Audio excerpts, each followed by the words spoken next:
ಸ್ವಗತ ಕೇಳುಗರಿಗೆ ಸ್ವಾಗತ. ನಿಮ್ಮೊಂದಿಗೆ Rajeev Gowda, retired audit officer, ರಾಜ್ಯ ಲೆಕ್ಕಪತ್ರ ಮತ್ತು ಲೆಕ್ಕ ಪರಿಶೋಧನಾ ಇಲಾಖೆ. ನಾನು ದಕ್ಷಿಣ ಕನ್ನಡ ಜಿಲ್ಲೆಯ ಬಂಟ್ವಾಳ ತಾಲೂಕು ವಿಟ್ಲದ ನಿವಾಸಿ. ಸಮಾಜದಲ್ಲಿ ಕೆಲವು ಘಟನೆಗಳನ್ನು ನಾನು ಕಂಡ ಹಾಗೆ ಮತ್ತು ಅನುಭವದಿಂದ ಕಂಡುಕೊಂಡಂತಹ ಈ ನನ್ನ ಭಾವನೆಗಳನ್ನು ಮತ್ತು ಅನಿಸಿಕೆಗಳನ್ನು ನಿಮ್ಮೊಂದಿಗೆ ಹಂಚಿಕೊಳ್ಳಲು ಇಷ್ಟಪಡುತ್ತೇನೆ. ನಾನು ಮಂಡಿಸುವ ವಿಷಯವನ್ನು ಪರಿಶೀಲಿಸಿ ತಪ್ಪು ಒಪ್ಪುಗಳನ್ನು ತಮ್ಮ ಪ್ರತಿಕ್ರಿಯೆಯಲ್ಲಿ ತಿಳಿಸಬೇಕೆಂದು ಕೇಳುಗರಲ್ಲಿ ಮನವಿ.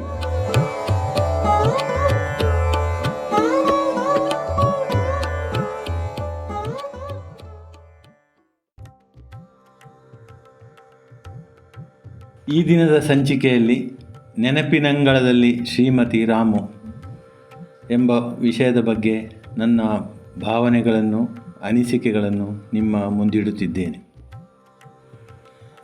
ಕೆಲವು ವ್ಯಕ್ತಿಗಳು ಅವರ ಜೀವಿತದ ಅವಧಿಯಲ್ಲಿಗಿಂತ ಹೆಚ್ಚಾಗಿ ಅವರು ಸತ್ತ ಮೇಲೆ ಹೆಚ್ಚು ಶಕ್ತಿಶಾಲಿಯಾಗಿ ನಮ್ಮನ್ನು ಕಾಡುತ್ತಾರೆ ಎಂದು ಜಗತ್ಪ್ರಸಿದ್ಧ ನಾಟಕಗಾರ ವಿಲಿಯಂ ಶೇಕ್ಸ್ಪಿಯರ್ ಹೇಳುತ್ತಾನೆ.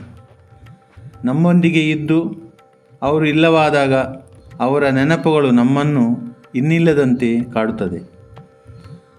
ಕಾರಣ ಏನೆಂದರೆ ಅವರು ಜೀವಿತದಲ್ಲಿರುವಾಗ ತೋರಿಸಿದ ಪ್ರೀತಿ, ಗೌರವ, ಮುಗ್ಧತೆ, ಪ್ರಾಮಾಣಿಕತೆ, ನಿರ್ವಂಚನೆಯ ನಡತೆ, ನೇರ ನುಡಿಗಳು, ನಮಗೆ ಸಂತೋಷವಾಗಲಿ ಬೇಸರವಾಗಲಿ ಇದ್ದುದನ್ನು ಇದ್ದ ಹಾಗೆ ನುಡಿಯುವುದು ಇತ್ಯಾದಿಗಳು ಮನಸ್ಸಿನಲ್ಲಿ ಅಚ್ಚು ಹಾಕಿದಂತೆ ಇರುತ್ತದೆ.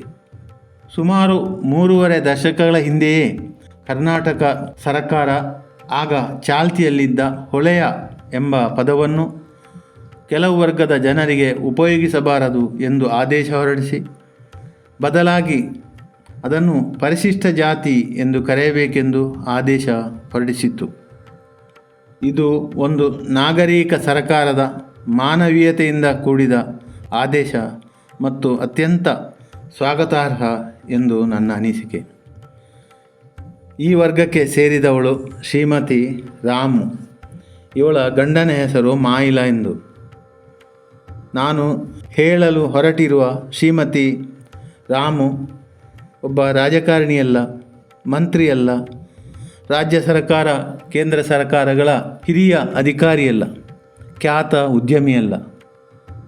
ಒಂದು ಕಾಲದಲ್ಲಿ ನಮಗೆಲ್ಲರಿಗೂ ಬಹಳ ಅನಿವಾರ್ಯವಾಗಿ ಬೇಕಾಗಿದ್ದ ಒಂದು ಜಾತಿ, ಕುಟುಂಬದ ಪ್ರತಿನಿಧಿಯ ಬಗ್ಗೆ ಈಗ ಪ್ರಚಲಿತವಿರದ ಕೆಲವು ಸಾಮಾಜಿಕ ಅಗತ್ಯಗಳನ್ನು ಪೂರೈಸಿಕೊಳ್ಳಲು ಅವರ ಪಾಲ್ಗೊಳ್ಳುವಿಕೆ ಅಗತ್ಯ ಎಂದು ತಿಳಿಯಲಾಗಿತ್ತು. ಗ್ರಾಮದೇವರ ಜಾತ್ರೆಯಲ್ಲಿ ಹಳಗೆ ಬಾರಿಸುವುದು, ಸಿಡಿಮದ್ದು ಸುಡುವುದು, ಗ್ರಾಮದಲ್ಲಿ ವ್ಯಕ್ತಿಗಳು ಸತ್ತಾಗ ಹೆಣ ಸುಡಲು ಮಾವಿನ ಮರ ಕಡಿಯುವುದು, ಸೌದೆ ಮಾಡುವುದು, ಚಿತೆ ಸಿದ್ಧ ಮಾಡುವುದು ಅವರ ಕೆಲಸ. ಮಾಡಿದ ಕೆಲಸಕ್ಕೆ ಭತ್ತದ ರೂಪದಲ್ಲಿಯೋ ಹಣದ ರೂಪದಲ್ಲಿಯೋ ಕೂಲಿ ಸಂದಾಯವಾಗುತ್ತಿತ್ತು. ಸತ್ತವರ ತಿಥಿಯ ದಿನ 10 ಎಲೆಗಳ ಊಟ ಅವರ ಹಕ್ಕಿನದೆಂದು ಸಿಗುತ್ತಿತ್ತು. 60 ವರ್ಷಗಳ ಹಿಂದಿನ ಅತ್ಯಂತ ಬಡತನದ ದಾರುಣ ದಿನಗಳಾಗಿದ್ದವು. ಈ ಮಾಯಿಲ ದಂಪತಿಗಳಿಗೆ ಜಿನ್ನಪ್ಪ ಎಂಬ ಒಬ್ಬ ಮಗನಿದ್ದನು. ನಾನು ಅವನನ್ನು ಜಿನ್ನು ಎಂದು ಕರೆಯುತ್ತಿದ್ದೆ. ಇಷ್ಟೆಲ್ಲ ವಿವರಗಳು ಅವರ ವೃತ್ತಿ, ಬದುಕು, ಕುಟುಂಬದ ಬಗ್ಗೆ. ಈ ರಾಮುಗೆ ನನ್ನ ತಾಯಿ ಮೇಲೆ ಅತ್ಯಂತ ಪ್ರೀತಿ, ಗೌರವ, ವಿಶ್ವಾಸ. ನಾವು ಮುಳಿ ಹುಲ್ಲಿನ ಜೋಪಡಿಯಲ್ಲಿದ್ದ ಕಾಲದಿಂದ ಹಂಚಿನ ಮನೆಗೆ ಬದಲಾಗಿ ಅಲ್ಲಿ ಬದುಕು ಆರಂಭಿಸಿದ ದಿನದವರೆಗೆ ಅವಳು ಆಗಾಗ ಮನೆ ಕಡೆಗೆ ಬಂದು ಅಂಗಳದ ಒಂದು ಮೂಲೆಯಲ್ಲಿ ಕುಳಿತು ನನ್ನ ತಾಯಿಯೊಂದಿಗೆ ತುಂಬ ಹೊತ್ತು ಮಾತಾಡುತ್ತಿರುವುದನ್ನು ನೋಡುತ್ತಿದ್ದೆ. ನಾನು ತಾಯಿಯನ್ನು ಕೇಳ್ತಿದ್ದೆ, ಅಷ್ಟು ಹೊತ್ತು ಮಾತಾಡೋದು ಏನಿದೆ ಎಂದು. ಏನೋ ಅವಳ ನಮ್ಮ ಕಷ್ಟ ಸುಖಗಳು ಎಂದು ಬಿಡುತ್ತಿದ್ದರು. ನಿಜವಾಗಿ ಹೇಳಬೇಕೆಂದರೆ ನಮ್ಮಲ್ಲಿ ಸುಖಗಳು ಎಂಬುದೇ ಇರಲಿಲ್ಲ. ಕಷ್ಟಗಳ ಮೂಟೆಯನ್ನೇ ಹೊತ್ತುಕೊಂಡು ತಿರುಗುತ್ತಿದ್ದ ಕಾಲವದು. ಮಾತಾಡುವಾಗ ಕಷ್ಟಗಳೊಂದಿಗೆ ಸುಖಗಳನ್ನು ಸೇರಿಸಿಕೊಳ್ಳುತ್ತೇವೆ ಅಷ್ಟೇ. ಶ್ರೀಮತಿ ರಾಮು ಆ ಕಾಲದಲ್ಲಿ ನೋಡುವವರಿಗೆ ಅತ್ಯಂತ ಸನಕಳು ದೇಹದ, ಸುಮಾರು 60 ವರ್ಷಗಳ, ಕೊಳಕಾದ ಬಟ್ಟೆಗಳ, ಎಣ್ಣೆ ಕಾಣದ ಕೆದರಿದ ಕೂದಲಿನ, ಎಲೆ ಅಡಿಕೆ ಜಗ್ಗಿಯುತ್ತಿದ್ದ, ಅದರಿಂದಲೇ ಗಾಢವಾದ ಕೆಂಪಾದ ಹಲ್ಲುಗಳ, ಪಾದರಸದಂತೆ ಓಡಾಡುತ್ತಿದ್ದ ವ್ಯಕ್ತಿ. 1962ರಲ್ಲಿ ನಾನು 1ನೇ ಕ್ಲಾಸ್ನಲ್ಲಿ ಓದುತ್ತಿದ್ದಾಗಿನಿಂದ ನಾನು ಅವಳನ್ನು ನೋಡುತ್ತಿದ್ದೆ. ಪ್ರೀತಿಯಿಂದ ಅವಳು ನನ್ನನ್ನು ಬಾಲೆ ಎಂದು ಕರೆಯುತ್ತಿದ್ದಳು. ಈ ಸಂಬೋಧನೆ ಅವಳ ಕೊನೆಯ ಕಾಲದವರೆಗೂ ಇತ್ತು. ಚಿಕ್ಕಂದಿನಿಂದಲೂ ನಾನು ಅವಳನ್ನು ಏಕವಚನದಲ್ಲೇ ಕರೆಯುತ್ತಿದ್ದೆ. ನನ್ನ ವಿದ್ಯಾಭ್ಯಾಸದ ಅವಧಿಯಲ್ಲಿ ಅವಳು ನನ್ನನ್ನು ಬಹಳ ಗಂಭೀರವಾಗಿ ನೋಡುತ್ತಿದ್ದಳು. ಎಲಿಮೆಂಟರಿ ಶಾಲೆ, ಹೈಸ್ಕೂಲು, ಕಾಲೇಜು ವಿದ್ಯಾಭ್ಯಾಸದ ಬಗ್ಗೆ ಏನೇನೂ ತಿಳಿಯದ ಆ ಮುಗ್ಧ ಜೀವಿಗೆ ನಾನು ಏನೋ ಮಹತ್ತರವಾದುದನ್ನು ಮಾಡುತ್ತಿದ್ದೇನೆ ಎಂದು ಅಂದುಕೊಂಡಿದ್ದಳು. ನನಗೆ ಒಂದು ಸರ್ಕಾರಿ ಉದ್ಯೋಗ ದೊರಕಿದಾಗ ಅವಳು ಪಟ್ಟ ಸಂಭ್ರಮಕ್ಕೆ ಮಿತಿ ಇರಲಿಲ್ಲ. ಆಗ ಬಿಜಾಪುರದಲ್ಲಿದ್ದ ನಾನು ಊರಿಗೆ ಬಂದಾಗ ನಾನು ಬಂದ ವಿಷಯ ತಿಳಿದು ಮನೆ ಕಡೆಗೆ ಬರುತ್ತಿದ್ದಳು. ಏನೋ ಲೋಕಾಭಿರಾಮವಾಗಿ ಮಾತಾಡಿ ಹೊರಡುವಾಗ 2 ರೂಪಾಯಿ ಇಲ್ಲವೇ 3 ರೂಪಾಯಿ ಕೈಗಿತ್ತು, ಚಹಾ ಕುಡಿ, ಬೇರೇನು ಕುಡಿಯಬೇಡ ಎಂದು ಹೇಳುತ್ತಿದ್ದೆ. 46 ವರ್ಷಗಳ ಹಿಂದಿನ ವಿಷಯ. ಆಗ ನನಗೆ ತಿಂಗಳೊಂದರ 300 ರೂಪಾಯಿ ಸಂಬಳ. ವರ್ಷ ಕಳೆದಂತೆ ಊರಿಗೆ ಬಂದಾಗ ವಿಟ್ಲದಲ್ಲಿ ಕಾಣಲು ಸಿಕ್ಕಿದರೆ ಅವಳಿಗೆ ಕೊಡುವ ಹಣದ ಮೊತ್ತವನ್ನು 10 ರೂಪಾಯಿಗೆ ಏರಿಸಿದ್ದುಂಟು. ಮುಂದೆ ನಮ್ಮ ಉಕ್ಕೆತ್ತೂರು ಗ್ರಾಮದ ಜಾತ್ರೆಯಲ್ಲಿ 50 ರೂಪಾಯಿ ಕೊಡುವುದು ವಾಡಿಕೆಯಾಗಿತ್ತು. ಅವಳೆಂದೂ ಬಾಯಿ ಬಿಟ್ಟು ಹಣಕ್ಕಾಗಿ ಕೈ ಚಾಚಲಿಲ್ಲ. ನಾನು ಖಂಡಿತವಾಗಿ ಕೊಡುತ್ತೇನೆ ಎಂಬ ಭರವಸೆ ಅವಳಲ್ಲಿ. ಅವಳು ಕೇಳುವುದಕ್ಕಿಂತ ಮುಂಚೆ ನಾನು ಕೊಡಬೇಕು ಎಂಬ ತುಡಿತ ನನ್ನಲ್ಲಿ ಇತ್ತು. ಗ್ರಾಮ ದೈವಗಳ ಚಾಕರಿಯೆಂದು ಉಕ್ಕೆತ್ತೂರು ದೈವಸ್ಥಾನದ ಬಲಬದಿಯಲ್ಲಿರುವ ರೆಂಜೆ ಹೂವಿನ ಮರದ ಅಡಿಯಲ್ಲಿ ಅವಳ ಗಂಡ ಹಲಗೆ ಬಾರಿಸುತ್ತಿದ್ದ. ಅವನ ಹತ್ತಿರದಲ್ಲಿ ಅವಳು ನಿಂತಿರುತ್ತಿದ್ದಳು. ದೂರದಲ್ಲಿಯೇ ನಾನು ಬರುತ್ತಿರುವುದನ್ನು ನೋಡಿ ಸಂತೋಷ ಪಡುತ್ತಿದ್ದಳು. ಅವಳ ದೈಹಿಕ ಭಾಷೆ ಅದನ್ನು ಹೇಳುತ್ತಿತ್ತು. ನನಗೆ ಮದುವೆಯಾದಾಗ ಮಕ್ಕಳಾಗಲಿ ಎಂದು ಎಲ್ಲ ದೇವರುಗಳ ಹೆಸರು ಹೇಳಿ ಪ್ರಾರ್ಥಿಸುತ್ತಿತ್ತು ಆ ಜೀವ. ನನ್ನ ಹೆಂಡತಿಗೆ 2 ಕಿಡ್ನಿಗಳು ವೈಫಲ್ಯವಾಗಿ ಗಂಭೀರ ಸ್ಥಿತಿಯಲ್ಲಿರುವಾಗ ನನ್ನನ್ನು ನೋಡಿ ದುಃಖಪಟ್ಟು ಕಣ್ಣೀರು ಸುರಿಸಿ ಅವಳಿಗೆ ಆರೋಗ್ಯ ಬರಲಿ ಎಂದು 2 ಕೈಗಳನ್ನು ಜೋಡಿಸಿ ಎತ್ತಿ ಆಕಾಶಕ್ಕೆ ಕೈ ಮುಗಿದು ಪ್ರಾರ್ಥಿಸಿರುವುದು ಈಗಲೂ ನನ್ನಲ್ಲಿ ಒಂದು ತರಹದ ವೇದನೆ, ತಳಮಳ ಉಂಟು ಮಾಡುತ್ತದೆ. ಅವಳು ಮರುಗಿದ ರೀತಿ, ಸಾಂತ್ವನ ಮಾಡಿದ ರೀತಿ ನನ್ನಿಂದ ವಿವರಿಸಲು ಸಾಧ್ಯವಾಗದು.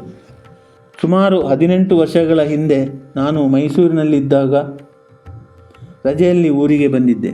ರಾಮುವನ್ನು ನೋಡಿ ಮಾತಾಡಿಸೋಣ ಎಂದು ಅವಳ ಗುಡಿಸಲ ಬಳಿ ಹೋದೆ. ಅಂಗಳದಲ್ಲಿ ನಿಂತು ರಾಮು ರಾಮು ಎಂದು ಕರೆದೆ. ಒಳಗಿನಿಂದ ಒಂದು ಕ್ಷೀಣ ಧ್ವನಿ ಕೇಳಿಬಂತು. ನಂತರ ಅವಳು ಹೊರಗೆ ಬಂದು ನನ್ನ ಮಗ ಜಿನ್ನು ತೀರಿಕೊಂಡ ಎಂದು ಗೋಳಾಡಿದಳು. ಅವನಿಗೆ ಏನಾಗಿತ್ತು ಎಂದು ಕೇಳಿದೆ. ಹೃದಯದಲ್ಲಿ ನೀರು ನಿಂತಿತ್ತು ಎಂದ ಹಾಗೆ ಕೇಳಿಸಿತು. ಕೈಯಲ್ಲಿ 2,000 ರೂಪಾಯಿ ಕೊಟ್ಟು ಖರ್ಚು ಮಾಡು, ಧೈರ್ಯವಾಗಿರು ಎಂದೆ. ಯಾವ ಧೈರ್ಯ ಎಂದು ಪ್ರಶ್ನಿಸಿತು ಆ ಜೀವ. ನನ್ನಲ್ಲಿ ಉತ್ತರವಿರಲಿಲ್ಲ. ಪುತ್ರ ಶೋಕ ನಿರಂತರ. ಅವಳ ನೋವು ಅವಳಿಗೆ ಎಂದು ನೋವಿನಿಂದ ಮನೆಗೆ ಹಿಂದಿರುಗಿದೆ. ಅವಳ ಕಣ್ಣೀರು, ಸಂಕಟ ನನ್ನನ್ನು ಬಹಳ ಬಾಧಿಸುತ್ತಿತ್ತು, ಕಾಡುತ್ತಿತ್ತು. ಇದರೊಂದಿಗೆ ಮೈಸೂರಿಗೆ ಹೋದೆ. ಇದಾದ 2 ವರ್ಷಗಳ ನಂತರ ಊರಿಗೆ ಬಂದೆ. ಅವಳನ್ನೊಮ್ಮೆ ನೋಡೋಣ. ಜೀವನದಲ್ಲಿ ಬಹಳಷ್ಟು ಹೊಡೆತ ತಿಂದ ಜೀವ, ಈಗ ಹೇಗಿರಬಹುದು ಎಂಬ ಅನಿಸಿಕೆ. ಅವಳಿಗೆ ವಯೋಸಹಜವಾದ ಆಸೆಗಳಿರಬಹುದು, ಕೈಯಲ್ಲಿ ಕಾಸಿಲ್ಲದಿರಬಹುದು ಎಂದೆಲ್ಲ ಅನಿಸಿಕೆಗಳು ಮನಸ್ಸಿನಲ್ಲಿ ಬಂದು ಹೋದವು. ಅವಳ ಕೈಯಲ್ಲಿ ಸ್ವಲ್ಪ ಹಣ ಕೊಡಬೇಕು ಎಂದುಕೊಂಡು 5,000 ರೂಪಾಯಿ ಇಟ್ಟುಕೊಂಡು ಮನೆಯ ಹತ್ತಿರಕ್ಕೆ ಹೋದೆ. ಮನೆಯ ಸುತ್ತಲೂ ಒಳಗೂ ನಿಶ್ಶಬ್ದವಾಗಿತ್ತು. ಅಂಗಳದಲ್ಲಿ ನಿಂತು ರಾಮು ರಾಮು ಎಂದು ಕರೆದೆ. ಒಳಗಿನಿಂದ ಹೆಂಗಸೊಂದು ಹೊರಗೆ ಬಂದು ಅವರು ತೀರಿಕೊಂಡು 1 ವಾರ ಆಯಿತು ಎಂದು ಹೇಳಿತು. ನೀವು ಯಾರು ಎಂದು ಕೇಳಿದೆ. ಅವರ ಸೊಸೆ ಎಂದಿತು. ರಾಮುಗೆ ಏನಾಯಿತು ಎಂದು ಕೇಳಿದೆ. ಅಂಗಳದಲ್ಲಿ ಜಾರಿ ಬಿದ್ದು ಪೆಟ್ಟಾಗಿತ್ತು, ಕೂಡಲೇ ಪ್ರಾಣ ಹೋಗಿದೆ ಎಂದಿತು. ಇದನ್ನು ಕೇಳಿ ಯಾವುದೇ ಒತ್ತಡವಿಲ್ಲದೆ ಕಣ್ಣುಗಳಿಂದ ನೀರು ಸುರಿಯಿತು. 2 ನಿಮಿಷ ನಿಂತಲ್ಲೇ ಇದ್ದೆ. ಸಾವರಿಸಿಕೊಂಡು ತೆಗೆದುಕೊಂಡು ಹೋದ ಹಣವನ್ನು ಅವಳ ಸೊಸೆಯ ಕೈಯಲ್ಲಿ ಕೊಟ್ಟು ರಾಮನ ಬಗ್ಗೆ ಖರ್ಚು ಮಾಡಿ ಎಂದು ಹೇಳಿ ಬಂದೆ. ಆ ಸಮಯದಲ್ಲಿ ಒಂದು ಸಣ್ಣ ಹೆಣ್ಣು ಮಗು ಅಂಗಳದಲ್ಲಿ ನಿಂತಿತ್ತು. ಇದು ಯಾರ ಮಗು ಎಂದು ಕೇಳಿದೆ. ಜಿನ್ನಪ್ಪನ ಮಗಳು ಎಂದು ಕೇಳಿಸಿಕೊಂಡ ನೆನಪು. ಇತ್ತೀಚೆಗೆ, ಅಂದರೆ ಸುಮಾರು 8 ತಿಂಗಳ ಹಿಂದೆ 5 ಹೆಣ್ಣು ಮಕ್ಕಳು ನಮ್ಮ ಮನೆಗೆ ಬಂದಿದ್ದರು. ಮಧ್ಯಾಹ್ನ 1 ಗಂಟೆ ಆಗಿತ್ತು. ಊಟ ಮಾಡಿ ಕುಳಿತಿದ್ದೆ. ಕೊರಗಜ್ಜನ ನೇಮದ ಬಾಬ್ತು ದೇಣಿಗೆ ಸಂಗ್ರಹಕ್ಕೆ ಬಂದದ್ದು ಎಂದು ವಿಚಾರಿಸಿದಾಗ ತಿಳಿಯಿತು. ನೀವೆಲ್ಲ ಯಾರು, ಯಾವ ಮನೆಯವರು ಎಂದು ಕೇಳಿದೆ. ಅವರಲ್ಲಿ ಒಬ್ಬಳು ರಾಮನ ಮೊಮ್ಮಗಳು ಎಂದು ತಿಳಿಯಿತು. ಊಟ ಮಾಡಿ ಎಂದೆ. ಮೊದಲು ಹಿಂಜರಿದರು. ಒತ್ತಾಯ ಮಾಡಿದಾಗ ಊಟ ಮಾಡಿ ಹೋದರು. ರಾಮನ ಮನೆಯವಳು ಒಬ್ಬಳು ನಮ್ಮ ಮನೆಯಲ್ಲಿ ಊಟ ಮಾಡಿದಳಲ್ಲ ಎಂಬ ಮನೋತೃಪ್ತಿಯಾಯಿತು. ನಾನು ವಿಟ್ಲಕ್ಕೆ ಹೋಗುವಾಗ ಅರ್ಧ ದಾರಿಯಲ್ಲಿ ಕೆಮ್ಮಲೆಗೆ ದಾರಿ ಎಂಬ ಒಂದು ನಾಮಫಲಕ ಕಾಣುತ್ತದೆ. ಇದರ ಮುಂದಿನ ಹಾದಿಯಲ್ಲಿ ರಾಮು ಮನೆ ಎಂದು ಮನಸ್ಸು ನೆನಪಿಸುತ್ತದೆ. ನನ್ನ ಹೈಸ್ಕೂಲು ದಿನಗಳಲ್ಲಿ ಅವಳ ಮನೆಯ ದಾರಿಯಲ್ಲಿ ಮುಂದೆ ಸಾಗಿ ಒಕ್ಕೆತ್ತೂರು ಹೊಳೆ ದಾಟಿ ಮನೆ ಸೇರುತ್ತಿದ್ದೆ. ನೆನಪುಗಳು ಮರುಕಳಿಸುತ್ತವೆ. ರಾಮು ಬಡತನದಲ್ಲಿ ಹುಟ್ಟಿ ಬಡತನದಲ್ಲಿಯೇ ಸತ್ತಳಲ್ಲ ಎಂಬ ವಿಷಯ ಈಗಲೂ ನನ್ನನ್ನು ಕಳಕುತ್ತಿರುತ್ತದೆ. ಅವಳಿಗೆ ಒಂದು ಒಳ್ಳೆಯ ಜೀವನ ಸಿಗಲಿಲ್ಲ ಎಂಬ ಅವ್ಯಕ್ತ ನೋವು ನನ್ನಲ್ಲಿದೆ. ಸದಾ ನನ್ನ ಅಭ್ಯುದಯವನ್ನು ಬಯಸಿದವಳು. ದೇವರು ಯಾಕೆ ಆ ಬಡ ಜೀವದ ಮೇಲೆ ಕರುಣೆ ತೋರಲಿಲ್ಲ ಎಂಬ ಪ್ರಶ್ನೆಯಾಗಿಯೇ ಉಳಿದಿದೆ.